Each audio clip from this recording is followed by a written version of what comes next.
Hey guys, welcome back to the channel. Alex here. Today we're going to dive in the history, and this is something amazing. I know you know about this, you read in the history books, or maybe you will see this story from another angle watching this video. It's when Magellan was defeated, killed, it says here on the video, in the Philippines, and this is what we're going to dive in today. A lot of other videos, wait until the end to see those cards over there, because there's some amazing story that maybe you didn't even know about. I'm Alex, and if it's your first time on the channel and you like what you're seeing, consider subscribing. You're going to dive in even more in the Philippines, in the world, to understand more about history, culture, a lot of other things, guys.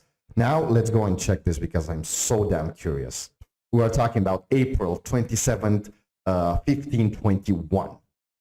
April 27th, 1521. Mactan Island, Philippines. 3 o'clock in the morning. Wow. 60 Spanish conquistadors climbed into their longboats and began rowing toward the beach. They wore steel armor. They carried muskets and crossbows. They had cannons on their ships anchored offshore. Leading them was Ferdinand Magellan, the Portuguese explorer sailing for Spain, the man who would later be credited with the first circumnavigation of the world. He had come to punish an island chief who refused to bow to the Spanish crown, who refused to convert to Christianity, who refused to accept any European as his master. His name was Lapu Lapu, and in 4 hours, Ferdinand Magellan would be dead. This is the Battle of Mactan, the first recorded victory of indigenous Asian forces against European colonizers. The moment one island chieftain proved that European technology did not guarantee conquest, that muskets and steel could be defeated by bamboo spears and the will to defend one's home. The will and the battle courage. that delayed Spanish colonization of the Philippines for 44 years, and the story of how Lapu Lapu became the first Filipino national hero, not for conquering others, but for refusing to be conquered. Ferdinand Magellan arrived in the Philippines on March 16, 1521. He had sailed from Spain in September 1519 with 5 ships and about 270 men. His mission was to find the western route to the Spice Islands by sailing around the Americas. By the time he reached the Philippines, he had lost 2 ships. His crews were depleted by disease, starvation, and desertion. But he had accomplished something no European had done before.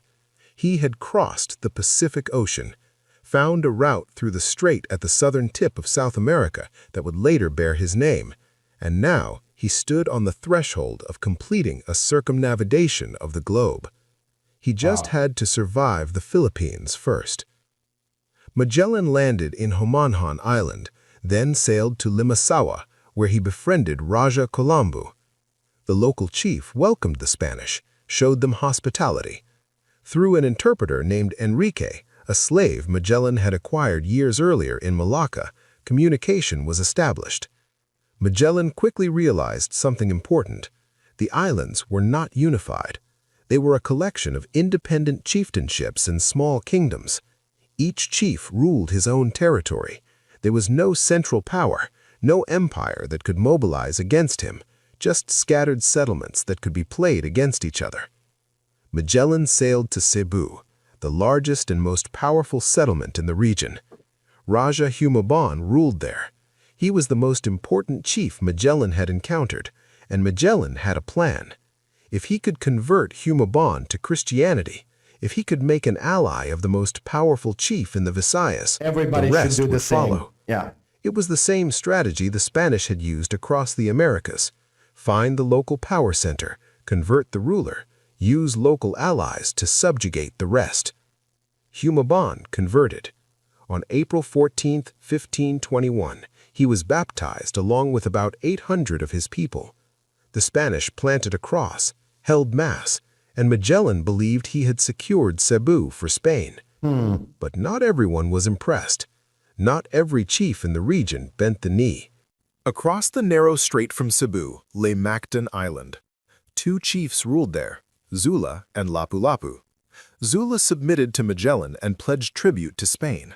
Lapu Lapu refused. He would not convert, would not pay tribute, would not acknowledge any foreign authority over his island.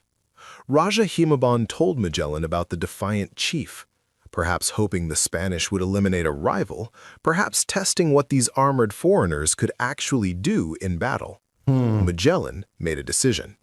He would go to Mactan. He would punish Lapu Lapu. He would demonstrate Spanish power, show what happened to chiefs who refused to submit. It was a decision that would cost him his life. Good. Magellan had options.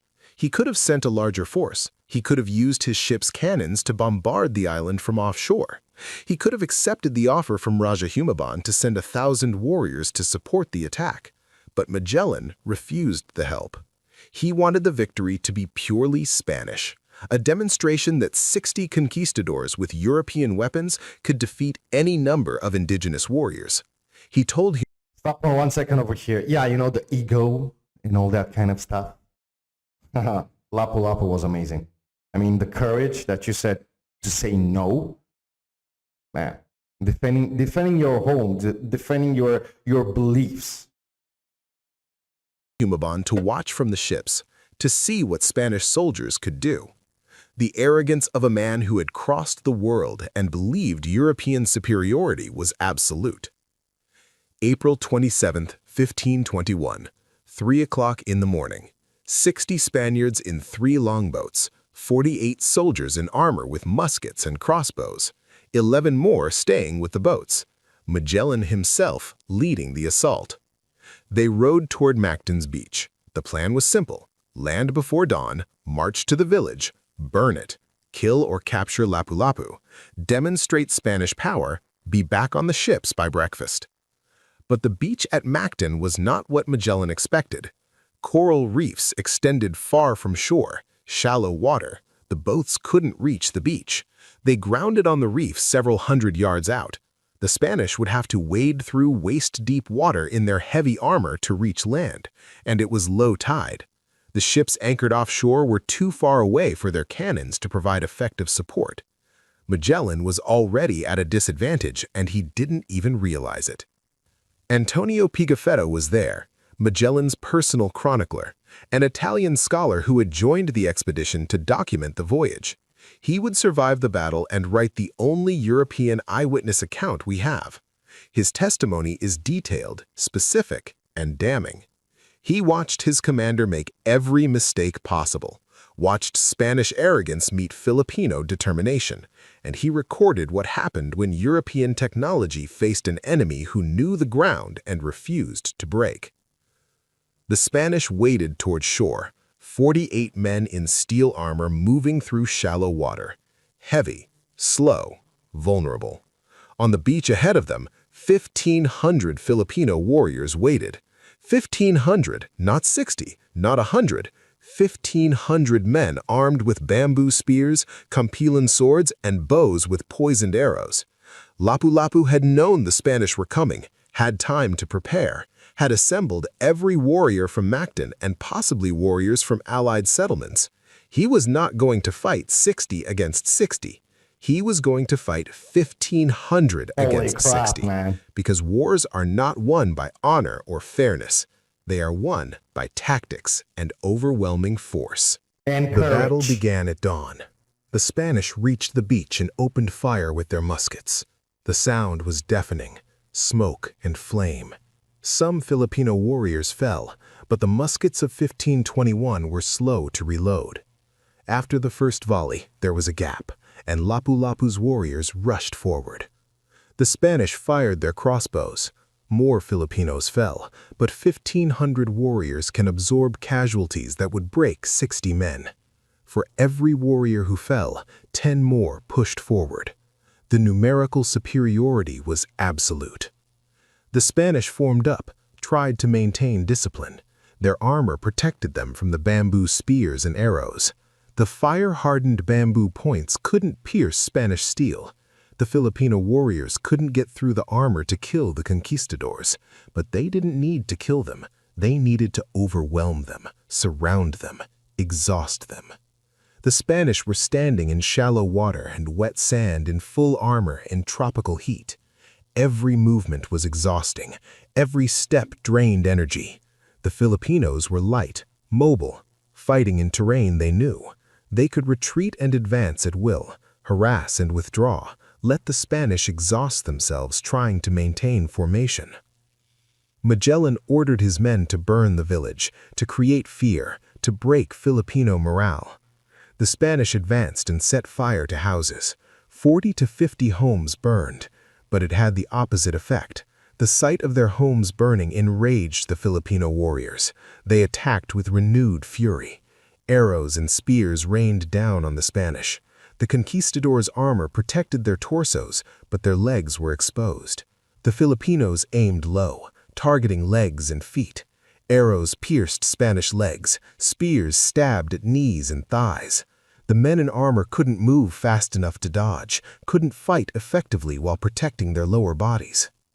Pigafetta recorded that the Filipinos recognized Magellan, realized he was the commander, and they focused their attack on him. If the leader fell, the Spanish would break.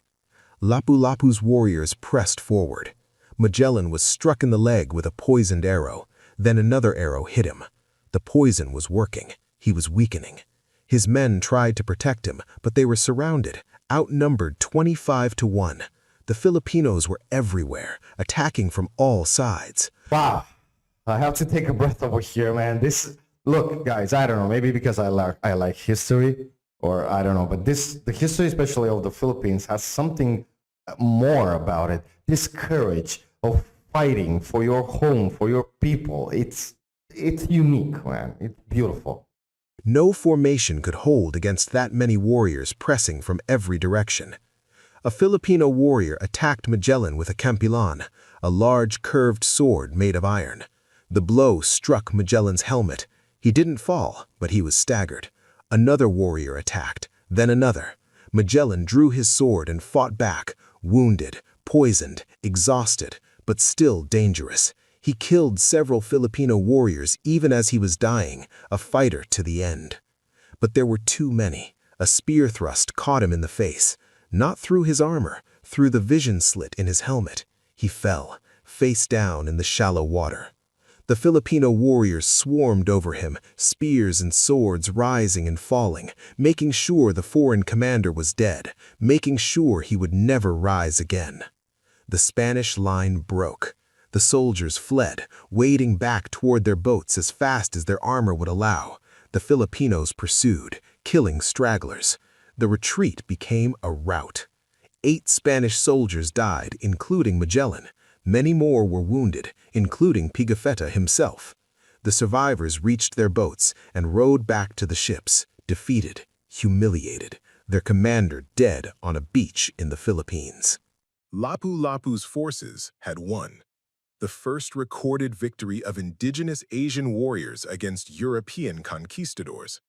1,500 men with bamboo spears and poisoned arrows had killed one of the greatest explorers in European history, had defeated Spanish soldiers in full armor with muskets and steel swords, had proven that European technology was not invincible, that conquest was not inevitable, that one determined leader who knew his terrain and refused to submit could change the course of history.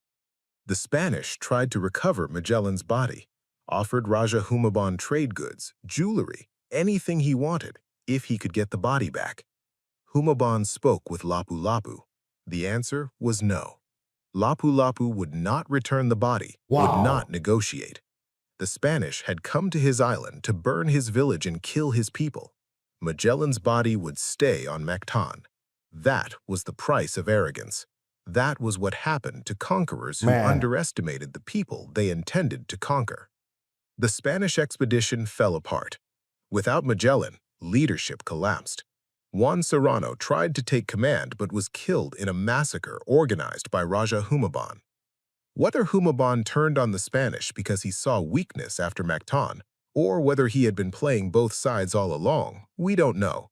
But the Spanish fled Cebu, abandoned one of their remaining ships because they didn't have enough men to crew it, sailed west in disorder. Eventually, Juan Sebastian de Elcano took command. He would complete the circumnavigation. returned to Spain in September 1522 with 18 survivors out of the original 270 men. Magellan would get credit for the voyage, even though he died halfway through, but the expedition's failure in the Philippines was complete.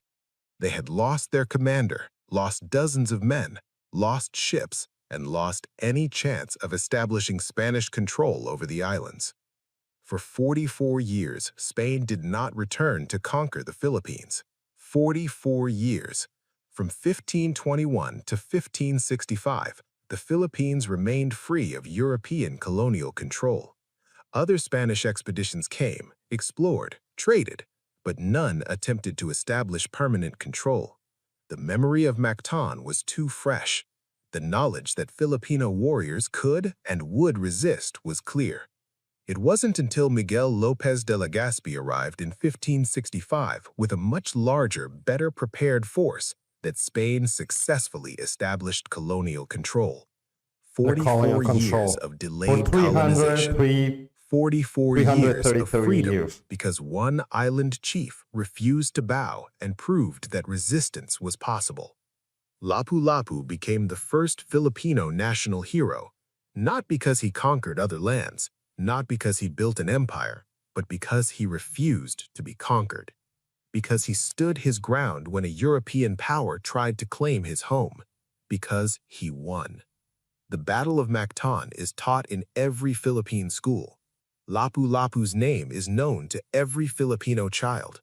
There is a city named after him, Lapu Lapu City, on Mactan Island. A massive statue stands there, 20 meters tall. Lapu Lapu in warrior pose. I'm gonna stop for 1 second. A city named after him, a statue. Honestly, they could do more statues, not just one. But when I'm gonna visit the Philippines, I will wanna go there. I mean, it's such an amazing way of being part. Imagine being, not only seeing the statue, but being on that beach where the fight happened. You know, it's just, wow, mind-blowing. You got chills when you are there because you can feel the history. And the Philippines, it's full of history. Campalan sword raised, looking out over the beach where Magellan died. A permanent reminder of the day an island chief defeated an empire. But Lapu Lapu's significance extends beyond the Philippines. He was the first Asian to kill a European conqueror in battle. The first indigenous Asian leader to defeat European colonial forces in recorded history. In 1521, European conquest of the Americas was well underway. The Spanish had defeated the Aztec Empire, were in the process of destroying the Inca Empire. European technology seemed unstoppable. Guns and steel and horses were overwhelming indigenous forces across 2 continents. And then, Magellan died on a beach in the Philippines, killed by warriors with bamboo spears. It proved something that would echo across Asia for centuries. European conquest was not inevitable. Indigenous forces could win. Technology alone did not guarantee victory. Terrain, tactics, and the determination to fight for your home mattered more than the weapons you carried. The story spread. Not through European chronicles, which downplayed the defeat, but through Asian oral tradition and later written histories. The knowledge that a Filipino chief had killed Magellan, that bamboo had defeated steel, that Europeans could die. It was proof that resistance was possible, that fighting back could succeed. Every Asian independence movement that came later, every anti-colonial struggle, could look back to Mactan and know that the first victory had been won by an island chief in the Philippines. What made Lapu Lapu's victory possible was not superior technology or resources, it was knowledge and strategy. He knew the terrain, knew the tide, knew that coral reefs would prevent Spanish ships from getting close enough to provide cannon support, knew that low tide would force armored men to wade through shallow water before reaching the beach. He understood that fighting 60 conquistadors with 60 warriors would be a disaster, so he assembled 1,500. He used overwhelming numerical superiority to negate Spanish armor and firearms. He targeted exposed legs instead of armored torsos, used poisoned arrows to weaken and slow the enemy, let the tropical heat and heavy armor exhaust Spanish soldiers. And when Magellan fell, he made sure every warrior knew to swarm the Spanish commander, kill the leader, break their morale, win the battle. These were not the tactics of a primitive warrior overwhelmed by European superiority. These were the tactics of a brilliant military commander who analyzed his enemy's strengths and weaknesses and exploited every advantage his terrain and numbers gave him. Lapu Lapu fought smart. He fought on ground he chose, at a time he anticipated, with forces he had prepared, and he won. After the battle, Lapu Lapu's historical record becomes unclear. Some accounts say he continued to rule Mactan. Others say he eventually left and returned to Borneo, which was his ancestral homeland according to oral tradition. We don't know when he died or where he is buried. The historical Lapu Lapu ends with the Battle of Mactan. Everything after is legend and oral history. But the battle itself is documented. Antonio Pigafetta's account is detailed and specific. We know what happened. We know who won. We know that Ferdinand Magellan, one of the greatest explorers in European history, died on April 27, 1521, killed by Filipino warriors on a beach in Mactan. Today, Lapu Lapu is honored not just in the Philippines, but across Southeast Asia. He represents indigenous resistance, the refusal to submit to foreign power, the proof that smaller nations can defend themselves against empires. His image appears on the Philippine National Police seal, on the Bureau of Fire Protection seal. The fish Lapu Lapu, known internationally as grouper, is named after him. April 27th is Lapu Lapu Day in the Philippines, a national holiday honoring the first Filipino hero, the man who proved that Filipinos would fight for their freedom, that colonization would not be accepted without resistance, that indigenous warriors could defeat European conquerors. The Battle of Mactan lasted about 1 hour, dawn to mid-morning. 60 Spanish conquistadors against 1,500 Filipino warriors. 8 Spanish dead, including Ferdinand Magellan. Approximately 15 Filipinos killed. A decisive indigenous victory, the first in a long history of Filipino resistance to foreign occupation. The Spanish would eventually conquer the Philippines in 1565, would rule for 333 years, but they would never forget Mactan, never forget that Filipinos had fought back from the very beginning, that resistance was embedded in the national character, that every colonial power that tried to claim these islands would face warriors who remembered Lapu Lapu, who knew that fighting back was possible, who had proof that conquerors could be defeated. When the United States colonized the Philippines after the Spanish-American War, they faced fierce resistance. The Philippine-American War lasted 3 years officially and continued as guerrilla conflict for more than a decade. When Japan occupied the Philippines in World War II, Filipino guerrillas fought from the mountains and jungles, never surrendered, never stopped resisting. The pattern established at Mactan continued. Foreign powers could occupy the Philippines, but they could never fully control a people who had learned from their first national hero that resistance was not futile, that fighting back was honorable, that defending your home against impossible odds was what Filipino warriors did. Lapu Lapu never called himself a Filipino. The concept of the Philippines as a nation did not exist in 1521. He was a chieftain of Mactan, a local ruler defending his specific territory against foreign aggression. But history made him Filipino, made him the symbol of a nation that did not yet exist, because what he did on April 27, 1521, defined what it would mean to be Filipino, to stand against empire, to fight for freedom, to refuse submission even when outgunned and outnumbered. That is the legacy of Lapu Lapu. That is why his statue stands 20 meters tall on Mactan Island. That is why every Filipino child learns his name. Not because he was a great conqueror, because he was a defender who refused to lose. Ferdinand Magellan is remembered as one of history's greatest explorers. The Strait of Magellan bears his name. His circumnavigation changed world history and proved the Earth's true size. He is honored in European history as a hero of the age of exploration, but in the Philippines, he is remembered differently, as the conqueror who underestimated a Filipino chief, who thought European armor and guns guaranteed victory, who learned too late that bamboo spears guided by tactical brilliance could kill just as effectively as muskets, who died face down in the shallow water of Mactan Beach, defeated, dead. Proof that European conquest was not destiny, that indigenous resistance could succeed. April 27, 1521. The first Asian victory against European colonizers. The first proof that conquest was not inevitable. The moment one island chief changed history by refusing to bow. Lapu Lapu did not know he was making history, did not know his victory would inspire centuries of resistance movements, did not know his name would become synonymous with Filipino courage and defiance. He only knew that foreign soldiers had come to burn his village and subjugate his people, and he decided that was not acceptable. He gathered his warriors, he chose his ground, he fought, and he won. That is the Battle of Mactan.